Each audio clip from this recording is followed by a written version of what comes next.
हमारे जो young generation है या जो लोग हैं वो ये कहते हैं कि हमारे वोट डालने से क्या होगा, लेकिन मैं समझता हूँ कि वोट डालने से ही जो है मुल्कों की किस्मत तब्दील होती है। जब लोग निकलते हैं अपनी राय का इजहार करते हैं तो फिर चेंज आता है। लेकिन क्योंकि हमारे यहाँ पर रिजीम चेंज जो है उस तरह नहीं होता जिसे हम कहें कि जी ग्रास रूट लेवल से लोग आ गए हों। हमारे यहाँ पर निज़ाम वही रहता, सिर्फ चेहरे बदल जाते हैं।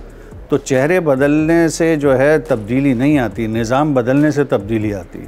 और मैं समझता हूँ कि जब तक हमारे मुल्क के अंदर मिडिल क्लास लीडरशिप नहीं आएगी उस वक्त तक जो है मुल्क में तब्दीली नहीं आ सकती, क्योंकि हमारे यहाँ पर एलीट क्लास जो है वो हुकूमत बनाती है, वही इक़्तिदार पे आती है। फ्यूडल लॉर्ड्स आते हैं, तो ये जो फ्यूडल लॉर्ड्स जब आते हैं तो इनका एक अपना माइंडसेट होता है और इसी वजह से जो है ये आने के बाद उसी निज़ाम को लेके चलते हैं जो 75 साल से चला आ रहा है। तो मैं समझता हूँ कि अगर मिडिल क्लास लीडरशिप आएगी तो वो ये देखेगी कि जी हमारी रिक्वायरमेंट क्या है, हमारे पास रिसोर्सेज क्या हैं, तो उसको सामने रखते हुए जब फैसले करेगी तो उसके असरात जो है वो मुल्क पे नज़र आएंगे। पहले वाकई लगता था कि गहमा गहमी होती थी और हर पार्टीज़ अपनी मीटिंग्स करती थी, जल से जुलूस करते थे। अभी इलेक्शन में तकरीबन जो है फ्यू डेज़ रह गए, लेकिन आज तक गैर यकीनी सूरत हाल है। हर शख्स ये सवाल करता है कि इलेक्शन होंगे। तो जब तक ये चीज़ें क्लेरिफाई नहीं होती और एक माहौल नहीं बनता तो आप कैसे एक्सपेक्ट कर सकते हैं। मैं समझता हूँ चले इलेक्शन हो भी जाएँ तो जो गवर्नमेंट आएगी वो बहुत कमज़ोर होगी। एक अजीब सी कैफियत है और गैर यकीनी सी सूरत हाल है।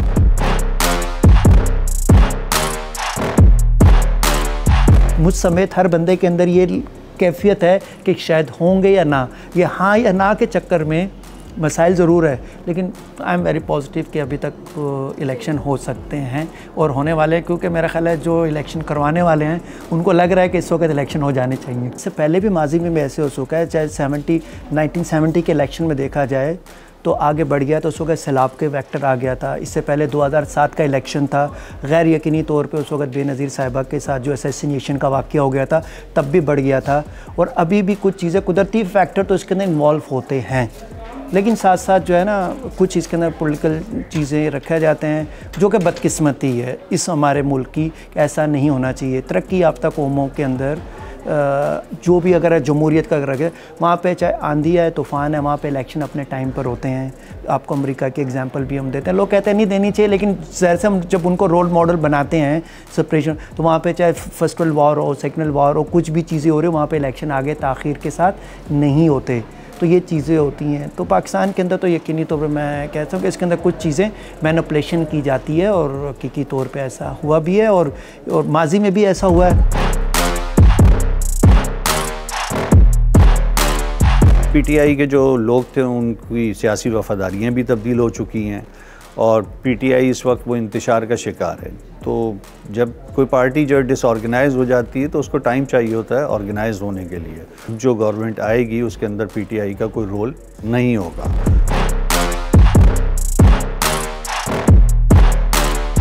आप वो बातें करें, वो वादे करें जो काबिल अमल डूएबल हो। नहीं कर सकते, आप आवाम को सच बताएं। इस वक्त लोगों का जो ट्रस्ट जमहूरियत में बड़ी मुश्किल से बना हुआ है उसको बरकरार रखें। मतलब कि रूल ऑफ द पीपल है, डेमोक्रेसी। आपको ऐसी हुकूमत जहाँ पे लोगों का एतमाद होता है वो तमाम। अगर आप चाहते हैं जमहूरियत में तो आपको अपना हक़ रायदाई को इस्तेमाल करना है, इलेक्शन में आपको पार्टिसिपेट करना है। ये कहना है कि नहीं है तो ये करते रहेंगे, तो जब देखकर आप नहीं करेंगे तो लोग आप पे मुसल्लत होता है। इलेक्शन ही वो दूसरी तर्ज़ हुकूमत में और इस तर्ज़ हुकूमत के अंदर देखा आमरीत के अंदर बेसिक फ़र्क, जहाँ बहुत सी चीज़ें वहाँ पर असल चीज़ इलेक्शन है। दूसरी तर्ज़ हुकूमत में सिलेक्शन होती है, फिर कहते हैं सिलेक्टेड वज़ीर आज़म, और जमहूरियत के अंदर इलेक्टेड वज़ीर आज़म होता है। तो डेफिनेट के ये इलेक्शन के मराहिल अगर आप नहीं करेंगे तब तक नहीं हो सकता यकीनी तौर पे। और लोगों को चाहिए कि इसमें पार्टिसिपेट करें, खुले दिल के साथ पार्टिसिपेट करें और अपने वोट का सही इस्तेमाल करें। ये राइट जो है आपका आइनी राइट्स है। आपको सिर्फ नहीं कि सिर्फ इस चीज़ पे इलेक्शन का, आपको लोगों को मुंतखब ही नहीं करना बल्कि मुंतखब होने की भी होना चाहिए। मैं तो अपने स्टूडेंट को कहता हूँ सिर्फ आप जो है ना, आप राइट टू इलेक्ट भी है, राइट टू बी इलेक्ट, आपका दोनों राइट्स आपके पास है। आप लोगों को मुंतखब भी कर सकते हैं और ख़ुद भी मुंतखब हो सकते हैं। और मेरा ख्याल है कि कुछ दिनों के बाद आप देखेंगे कि अब जो है ना वो रिवायती इलेक्शन वाला सिस्टम नहीं रहेगा। अब दुनिया जो है ना वो डिजिटल डेमोक्रेसी पे जा रही है, साइबर डेमोक्रेसी पे जा रही है, नए ट्रेंड्स आ रहे हैं। आप जो ना ईवीएम का तरीक़ेकार होता है, इलेक्ट्रॉनिक वोटिंग मशीन आ रही है, तो वो ख़ास तौर पे कि तो इस सेटअप से आप कुछ भी कर लें कि अब जो इलेक्शन को बेहतर करने के लिए आप जदीद टेक्नोलॉजी को बेहतर अंदाज में इस्तेमाल कर सकते हैं। बावजूद इसके कि इस पर भी थोड़ी सी डिबेट है, होनी चाहिए नहीं होनी चाहिए, लेकिन अल्टीमेटली कुछ भी हो जाए आपको जाना इसी पे ही है। टेक्नोलॉजी की सूरत में आपको साइबर डेमोक्रेसी, आपको जो है डिजिटल डेमोक्रेसी पे आपको जाना पड़ेगा। आपको अपने इलेक्शन रिफॉर्म्स को बेहतर करना पड़ेगा।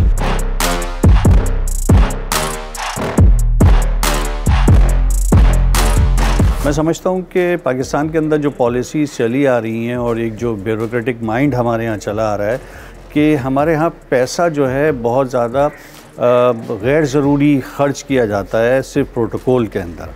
पाकिस्तान एक गरीब मुल्क है और गरीब मुल्कों के अंदर ये जो बेजा अखराजात होते हैं इसको कट डाउन करने की ज़रूरत है। चाहे नेशनल असम्बली के मेंबर्स हों, चाहे प्रोविंशियल असम्बलीज़ के मेंबर हों, उनको बेतहाशा फैसिलिटेट किया जाता है और कहा जाता है कि जी आवाम की खिदमत के लिए आते हैं, लेकिन समटाइम मुझे ऐसा लगता है कि आवाम उनकी खिदमत के लिए होती है। अगर उनको पैसा दे भी रहे हैं किसी मद के अंदर तो उसके अंदर अकाउंटेबिलिटी का होना बड़ा ज़रूरी है कि जो पैसा उनको दिया गया वो उस मद में ख़र्च हुआ भी या नहीं हुआ। तो हमारे यहाँ ये चीज़ें जो है इस पे तवज्जो नहीं दी जाती और इसी वजह से जो है हम फाइनेंशियल क्राइसिस के अंदर आते हैं। हमारा जो भी बजट आता है वो हमेशा जो है डेफिसिट का शिकार रहता है। उसकी वजह यही कि हमारे यहाँ पर कोई प्लानिंग नहीं होती। यहाँ पर सिलेक्शन पहले होते हैं और इलेक्शन बाद में होते हैं, तो ये डिसाइड हो चुका है कि किसने आना है और किसने नहीं।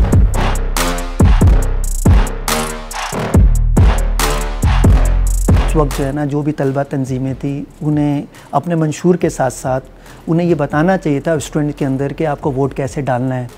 देखें वोट किसको डालना है वो तो ज़्यादा अपने लेकिन कम से कम वोट डालने वाला ऑप्शन जो है ना ये तो स्टूडेंट को मालूम होना चाहिए। कोई एक गहमा गहमी नहीं है। इलेक्शन जो नेक्स्ट मंथ है इस वक्त तो हर चीज़ ही बड़ा एक्टिव नज़र आती थी। मैं लाइटर मूड में हम कहे जब एग्ज़ाम होते तो एक महीना पहले पता लग जाता था एग्ज़ाम हो रहा है, लोग अपनी हर चीज़ को कर रहे होते थे।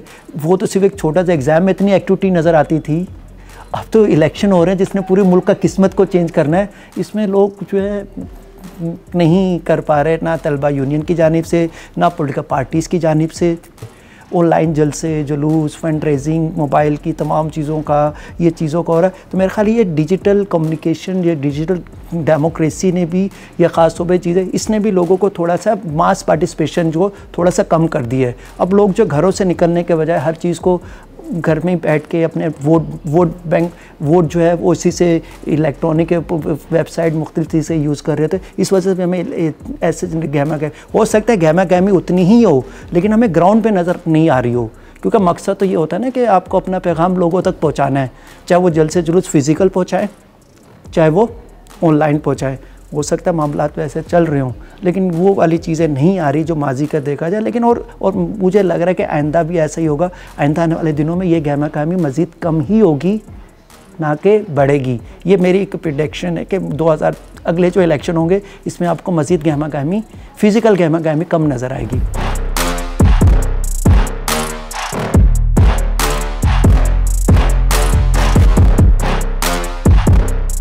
मुझे दो ही जमातें ऐसी नज़र आती हैं जहां मिडिल क्लास लीडरशिप हमें देखने को मिलती है, क्या MQM और दूसरी जमात इस्लामी। जमात इस्लामी के अंदर भी कोई फ्यूडल लॉर्ड्स मौजूद नहीं है, वहाँ पर भी मिडिल क्लास लोगों को आगे लाया जाता है और यहाँ पर भी MQM में। लेकिन MQM का मसला ये कि MQM के मुख्तलिफ इतनी डिवीज़न्स हो चुकी हैं कि अब वो एक मौसर किरदार मैं समझता हूँ कि अदा नहीं कर पा रही है। देखिए फ्रीडम ऑफ स्पीच जो है, जो हमारा आइन हमें राइट देता है, कोई शख्स उसको छीन नहीं सकता और अगर कोई शख्स छीन रहा है तो वो वायलेशन ऑफ कॉन्स्टिट्यूशन कर रहा है। तो इसलिए मैं समझता हूँ कि हर एक को जो है आज़ादी होनी चाहिए, चाहे कोई भी जमात हो इलेक्शन कॉन्टेस्ट करना चाहती है। मैं समझता हूँ कि मुकाबला सबके लिए होना चाहिए और प्लेइंग फील्ड हर एक के लिए होनी चाहिए और आवाम को डिसाइड करने दें कि वो किसको चाहती है।